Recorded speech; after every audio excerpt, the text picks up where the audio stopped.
Welcome on in. This is Chris Wilcox, joined today by Coach Rob McDaniel of the Caro Varsity Football Club. So, Rob, thank you very much for taking time out of your day. We're actually still out here as practice is just kind of wrapping up, doing some, I'll call them special teams. Yes. So, Rob, tell me a little bit about yourself, where you come from, and we can kind of go from there. I've been coaching football at all different levels since 1984, so I've got a couple years under the belt. My last stint varsity-wise was 12 years at Peck. We've had pretty good success there. We averaged just under 7 wins a season for the 12 years. Bring a lot of functionality, a lot of why for the kids, and I think them understanding how we do things and why we do things is getting them to buy in. And we had a pretty decent scrimmage, and I think that the kids after that scrimmage even bought in more. Well, you mentioned the scrimmage, and you're talking about buying in, and I think that that's something that Caro has been needing for a while is the buy-in aspect. But I want to go back and talk a little bit about maybe the why. Why Caro for you? You have all this experience under your belt, so why Caro? I lived over in Yale, and we just moved up in this area, but I knew I was going to make the move up in the Bay City area for my family, and that's where I'm going to retire. So I was looking for a program that I felt I could make a difference in. So I've been watching Caro football for probably the last 4 or 5 years, and seeing them on film, I see a lot of potential. I see a lot of athletes out there. And I just felt that this would be a good fit for the type of offense that I like to run. I just made the move last year and was fortunate that the job did come open. So it just kind of fell right into my hands. Well, you talk about the type of offense that you run. Tell our listeners what type of offense that is and maybe what they can expect this year coming on up here to a football game. We're definitely a run-first offense. It's no secret. We run a double wing. We're balanced on both sides of the ball, which makes the defense have to play us balanced on the opposite side, giving us hopefully the advantage to get more people, more blockers in front than what most teams can do. A lot of teams run off balance. A lot of teams run different sets that kind of forces them to run the ball in a certain spot. The biggest thing with us is like I said, being balanced makes us a little more difficult to have to defend. So a little bit about this team. I was kind of taking a look at your roster a little bit, and you've got, I think it's like 4 or 5 freshmen up here. You got a lot of juniors, which is really nice to see. So essentially a young team. You got, I think, only 2 or 3 sophomores, and then obviously the rest are seniors. So tell me how the seniors have been maybe helping out, how they've been helping guide, and maybe tell me a little bit about each class and kind of where they're at with the program thus far.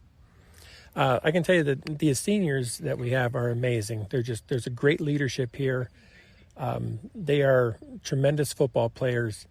And you come into a program, and a lot of times you look at what's at the lower levels and try to rebuild, and that's usually what your first year is.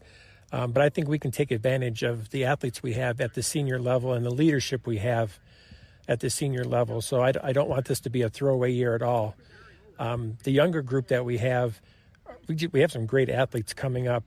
There's several more kids on the JV that I wouldn't mind having with me, but I do have 4 up with me. I got 2 sophomores, so 6 of our kids are underclassmen. And then, like I said, we have a really nice group of juniors, which will help solidify our line for the next couple of years. Oh, when you talk about your running game, that's where the linemen come into play for you and understanding the scheme blocking and such. And, I guess I'm going to say you hit the nail on the head with those underclassmen coming up. They're just going to play a big role for you.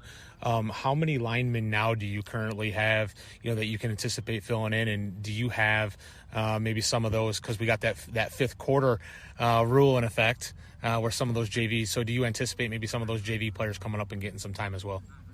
I'm not a huge fan of the fifth quarter rule. I don't think that benefits anybody getting in a quarter because it's taking away time of the kids on your team.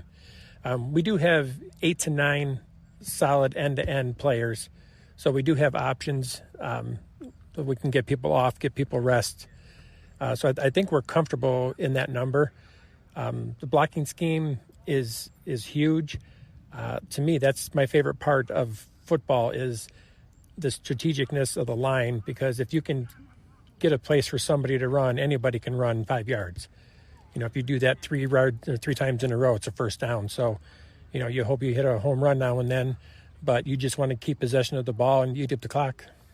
Well, you had pretty high success level over in Peck with some running backs over there, and some pretty notable running backs. So, does anyone here currently maybe mirror what you've had at that Peck level? Yeah, there's probably 4 kids that right now, 2 of them are seniors, and the other 2 are freshmen, that I think could be 1,000-yard rushers, and possibly 2 or 3 of them this year. I just had that kind of confidence in our offensive line to open the holes, and the kids just read the holes well. And like I said, there's probably 4, I think, that are definitely in the running for a 1,000-yard season. That's pretty big, and like I say, you've been around football for a long, long time. So looking at the community, what are you expecting from the Caro community? To come out, a first year head coach, and what do you see that community representing, and how they uphold the Caro football side of things? The community has been awesome since I've been here, just welcoming me in. The fundraisers we have, people that I've never met before. Have come up to me and introduced themselves and, say they've heard a lot of nice things about me, which makes me feel good. I had a lot of people at the scrimmage that even came up that I've never even met before, came by and had some nice things to say about the kids and how we played. Support has been just amazing. Almost over the top. So I think if we can compete, wins and losses are one thing, but if we can compete and not lose any games, and losing means you're the one who fumbled, you're the one who turned it over, you're not executing well, because you can get beat by a better team. But if we can compete and not lose, I think that we can, maybe rekindle football here in Caro. Well, I think is definitely on the right track, and bringing your scheme of run heavy first. Coming into Caro is going to be huge, especially for a lot of these athletes.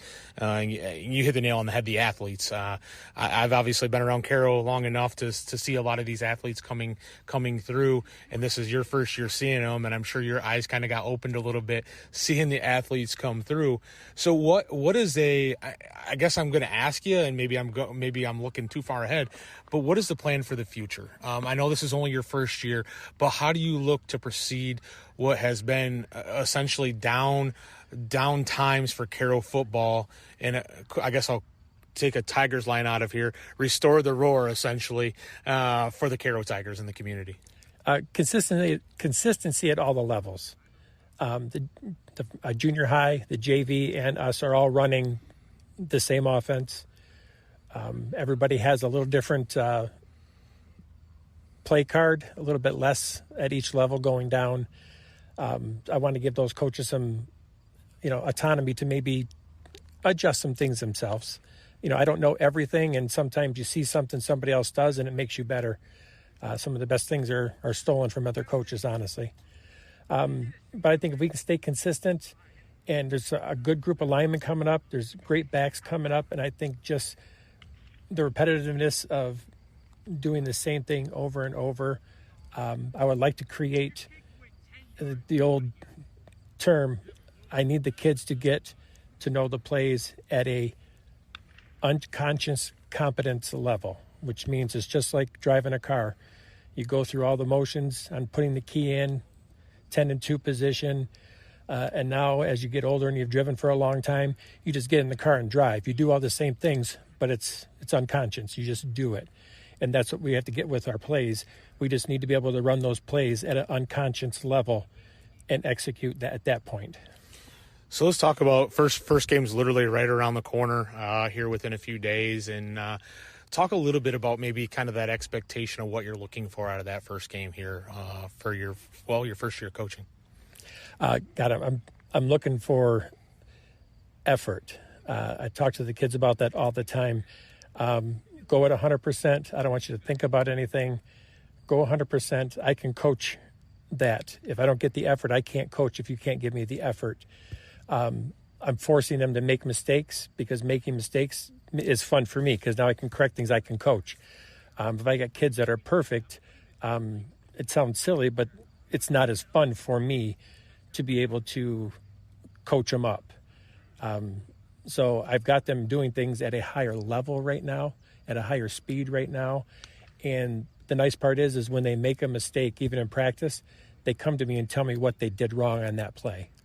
Well, I think that's a good sign of coaching is what that is, because they're now being coached and they understand what they're doing wrong, right? And that's a high level of coaching, and that's those individuals taking that back and understanding, and they're going to teach the younger group of kids as well, which is very, very big. Coach Rob, tell me a little bit about the coaching staff that you have in place, and then maybe some of the coaches at the younger age levels too, for those individuals out there listening to us. With me, I have Troy Waterman and Andy Nichols. They got a wealth of knowledge. They've all coached at the lower levels. They haven't coached this system yet, so it's fun for me to be able to teach them. And they're learning actually quite well. At the JV level, I got Tim Warwick and Dustin Spencer. Dustin played here. He is, he's a Caro Tiger through and through. He does a great job with the kids. The kids respond to him well. Tim has ran a similar form of this offense when he played for the Lakers. So it's not unfamiliar to him. It's just learning how I like to do things. You can run this double wing several different ways. And at the junior high level, we have Zach Helm, who is in the junior high. So I needed somebody down there who's going to be around the kids more.